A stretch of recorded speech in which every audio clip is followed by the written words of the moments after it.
আমাদের সঙ্গে আমাদের টেলিফোনে রয়েছেন আমাদের প্রতিনিধি ঋত্বিক মণ্ডল। ঋত্বিক, যে দাবি আমন এবং শর্মিষ্ঠা করছে যে তারা পিছনের বাইকেই ছিল, অথচ পাশ কাটিয়ে যখন বেরিয়ে যায় তখন এই দুর্ঘটনার কোনো কিছুই তারা দেখেনি, কিভাবে আদৌ সম্ভব? সেখানে একটা ধোঁয়াশা অবশ্যই রয়েছে, কিন্তু যেটা দেখার বিষয় সেটা হচ্ছে যে দুজন ড্রাইভার, দুজন যারা বাইক চালাচ্ছিল, বয়স 20, তাদের কারোরই লাইসেন্স নেই, তাদের এই চারজনের কারোর মাথায় হেলমেটও নেই।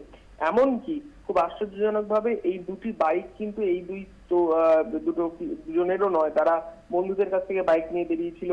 এদের মধ্যে যে দুজন মারা গেছে তার মধ্যে একজন মাধ্যমিক পরীক্ষার্থীও রয়েছে। রাত্রিবেলা তারা জয় রাইডে বেরিয়েছিল, প্রায়শই বেরোয়। অন্যদিকে শর্মিষ্ঠা যেরকম জানাচ্ছে যে রাহুলের নেশায় রক্তে ছিল এই গতি, অর্থাৎ প্রায়শই সে বাইক চালাতো এরকম জোরে দ্রুত গতিতে। কালকেও যখন পায়েলকে নিয়ে যখন ফ্লাইওভারের উপরে তারা চড়ছে তখন সেই সময় কিন্তু অত্যন্ত দ্রুত গতিতে বাইকটা ছুটছিল, যদিও পেছনে আমান এবং শর্মিষ্ঠা যে গাড়িটায় ছিল, যে বাইকে ছিল, সেটা জোরে চালাচ্ছিল না, কারণ আমানের হাত ততটা পাকা নয়, সে কারণে সে জোরে চালায়ও না। কিন্তু তার ফ্লাইওভারের মাঝখানে কিন্তু এই দুর্ঘটনা ঘটে। বাইকটি স্কিড করে ছিটকে পড়ে রাহুল, অন্যদিকে ফ্লাইওভারের উপর থেকে ছিটকে পড়েছিল পায়েল।